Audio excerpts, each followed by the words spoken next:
briefing day, and the information will be delivered by Andriy Lysenko about the situation in ATO. We announced that we'll be able to contact by telephone or Skype with our guys therein, but unfortunately we have no communication now, so we do hope that we can do that either tomorrow morning or immediately after the information delivered by Colonel Lysenko. You have the floor, sir. Good afternoon, dear colleagues. Yesterday, on 27th of January, the Verkhovna Rada Ukraine passed a resolution about the address of the Verkhovna Rada Ukraine to the United Nations, European Parliament, the Parliamentary Assembly of the Council of Europe, Parliamentary Assembly of NATO, and Parliamentary Assembly of GUAM, and other countries of the world about the recognition of the Russian Federation to be the aggressor state. It reads that we call upon the international community to recognize the fact of aggression against Ukraine, occupation of its territory, and to enhance the demands to return the territory of Ukraine within the established borders and to prevent the incidents in the form of the brutal violation of the system of security which was formed after the World War II. During the last day, the attempts of attack and the numerous shelling by the terrorists and separatists of the NATO forces continued. You were talking about the military confrontation. It's important that the arrival of the cargoes and freight with the weapons and the ammunition, with the fuel and lubricants from the Russian Federation, and the expectation of the so-called humanitarian convoy, which already is on its way to Donbass. Actually, terrorists repeatedly shelled the positions of the ATO forces using the artillery, mortar launchers, the grenade launchers in tanks, and the Grad multi-launch salvo installations. Yesterday, at the border of Russia, our border guards apprehended or detained citizens from this land of Serbsk, who is suspected of being involved in the activity of the non-legal formations, military formations. They tried to leave Ukraine through the control points of Milova, Lugansk Oblast, and part of the city of Shastya, Novoydar district, remains without the power supply, heat supply, and gas supply. In the hidden the TCC station, a lot of equipment remains unoperational. The terrorists shelled from using the Grad the railway station in Debaltseve. Through the attempts, the rebels actually captured the city, and for the sixth day running, they do not have their water, power, and heat supply. After the tragedy on January 24 in the hospitals of Mariupol city, they still have 80 people, including several children, with the injuries and the wounds of different level of degrees of severity, and medical assistance given to everyone. Over the last day, we lost 3 servicemen and 15 more were wounded. Ukrainian special services successfully eliminate the enemy subversive agents. Yesterday, the counterintelligence service of SBU detained in Dmitrov, Krasnoyarsk district region, the informer of the illegal formations of DPR. They received the task and from the bandit formations of DPR. He actually surveyed and tried to obtain the sensitive information. He was very well versed in the geographical and topographical issues, and he managed to put on the map the accurate location of the Ukrainian forces, the number of the personnel, and their place of the deployment. During the During the search, personal search, SBU people actually found the printed out geographic map, etc. In Lugansk region, SBU actually seized, stopped illegal activity of a group of the employees of social establishments who, for some kind of bribe or monetary remuneration, they made the pensions, they document the pensions and social charges or expenses to the allegedly forcibly resettled people. In Donetsk Oblast, they two rebels or two rebel formations from DPR, the residents of Krasny Liman, who participated in the, let's say, armed attacks in position of the ITO forces. Within the framework of enhancement of anti-terroristic measures in the Kharkov region, the counterintelligence service of SBU detained 24-year-old citizen of Ukraine, a lady, who actually pretended to be a volunteer, and posed as a volunteer, and under this, let's say, cover, collected the money for the legal formations of DPR and LPR.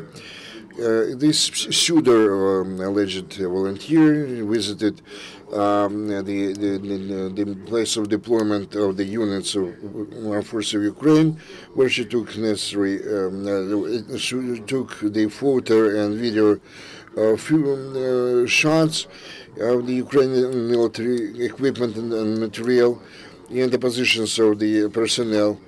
Also, this person was ministered several groups of the separatists in social networks. Also, 3 residents of Kharkiv were detained by SBU who planned to commit hard crimes against a peaceful population. These participants of the subversive group have received the instruction to go to Kurakhova in Donetsk Oblast and prepare weapon. Then they wanted to rob a local entrepreneur and kill him, torture and kill him. And the state agency confiscated weapon, 2 rifles, grenades, and many bullets. Also, the first wave of partial mobilization continues. During mobilization, the major focus will be made on health conditions of mobilized young people and on the military specialities acquired by them. One of the tank units of the military forces of Ukraine have received additional several dozens of tanks repaired by Lvivsk tank plant. The tanks were supplied to experienced participants of the ATO operations, and the tanks are equipped with all necessary equipment. The High Military Institute on Telecommunications and Informatizations have started special training courses for rescue rangers in the hostility area. And during 3 days, they plan to deliver training in tactical medicine, and since May 14, some 11,200 Ukrainian military graduated from these courses. Also, international community continues support Ukrainian law enforcement agencies and IDPs. Yesterday, Dnipropetrovsk Oblast has received 3 aircrafts from the European Union: Estonia, Latvia, Lithuania, Slovakia, Finland, and Czech Republic. The humanitarian aid was assisted by the EU Commissioner on Humanitarian Aid and Response, Mr. Christos Stylianides. This assistance is provided to people from Donetsk and Lugansk Oblast and territorial units of the Emergency Situation Service of Ukraine. Also, the Uzhgorod checkpoint has passed 36 tons of humanitarian aid to the Ministry of Defense of Ukraine, which includes medicine, bandage materials, military boots, and ammunition. Yesterday, officers of coordination service with ATO provided Krasnolimansky Center of Psychological Rehabilitation, providing support to several dozens of people in the Donbas region, sweet presents, and a boiler which will allow them to survive without hot water. Ukrainian patriots continue to support our servicemen. Volunteers from Kirovogradshchina have purchased and handed very up-to-date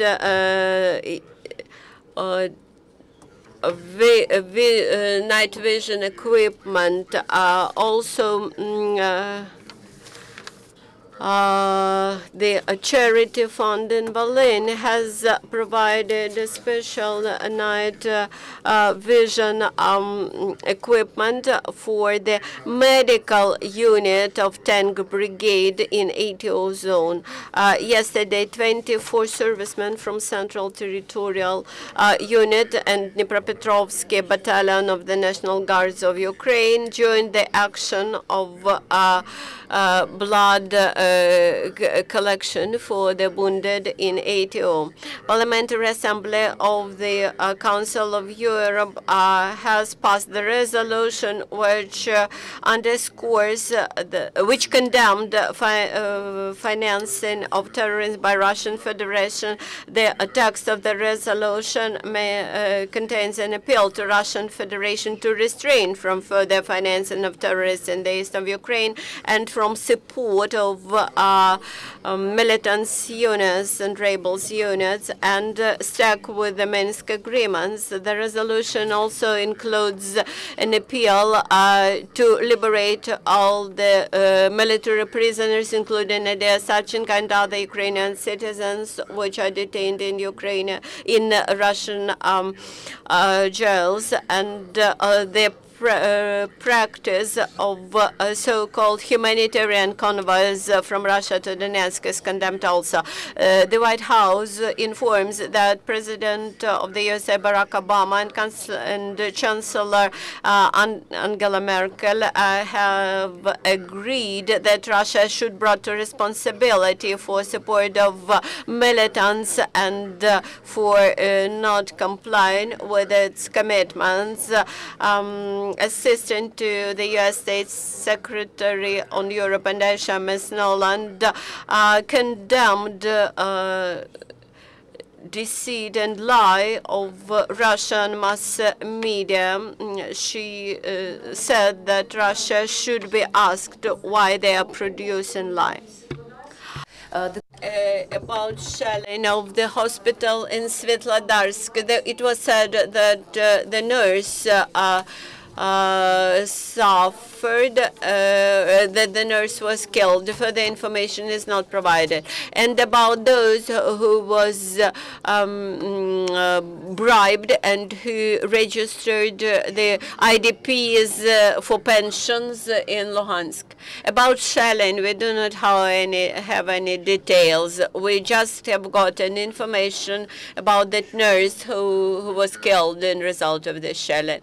As for the reveal of those social workers who registered people from DNR and LR as IDPs, subject to all social payments and pensions, while in reality people just entered Ukrainian territory, were registered as IDPs, and then went back to the occupied territory. Probably there was a rather complicated scheme used. You should ask in more detail in this view. Wall Street Journal. Yesterday in social networks, there was an information that Marianka and Krasnogorinka have been being evacuated. Could you explain more about this? Maybe the Baltsova should be evacuated. Taking into account that in general in Etiodon, in the territories which are continuously shelled and are subject to the attacks of the terrorists, there is active combat.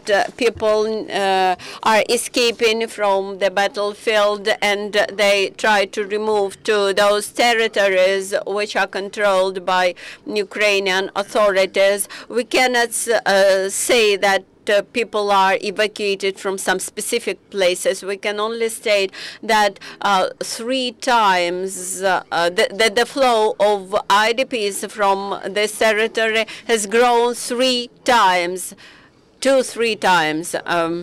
So this is not just measures organized by the government. Actually, this is the flow initiated by people.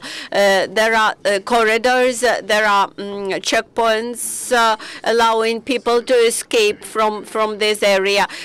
Continuous information is delivered to people, and even in the occupied territory, drivers of public buses or public transport and just ordinary drivers, they inform people where it is able to escape from the territory, and they assist people in flying out from there. Speaking about the total number of the imprisoned persons, how many prisoners have been taken among the Ukrainian servicemen? And what's the situation with those guys who were in the Krasny Partizan? Are there any negotiations in place to liberate those prisoners, or nothing was done? Resolution is a public document which indicates that the authorities do not stop the attempts to liberate our guys, not only the servicemen but also the civilians who are taken prisoners by the bandits. This work is ongoing. It continues every day. Why we do not have this contact with the Baltsova now? Because the person who had to make this contact, direct contact, his stance, the chance to resume this negotiation regarding liberation, among others, those guys, our servicemen who were taken prisoners by the rebels. So our immediate task today is urgent task is to make it possible for them to come back home. So we are working on that, but what are the results? It's really difficult to say now, and this is a very difficult task. I cannot hear the speaker without the mic. Well, there is a figure about those people who have been set free or liberated, and there are some figures about those who were taken hostages. The only figure I have that more than 600 people still imprisoned by the rebels, including our servicemen. Speak please into the microphone. Well, the negotiations are in place regarding liberation. We wish to liberate everybody, but not everything depends upon our wishes or desires. Are there any questions? None. Thanks a lot. Thanks to everybody. May I remind you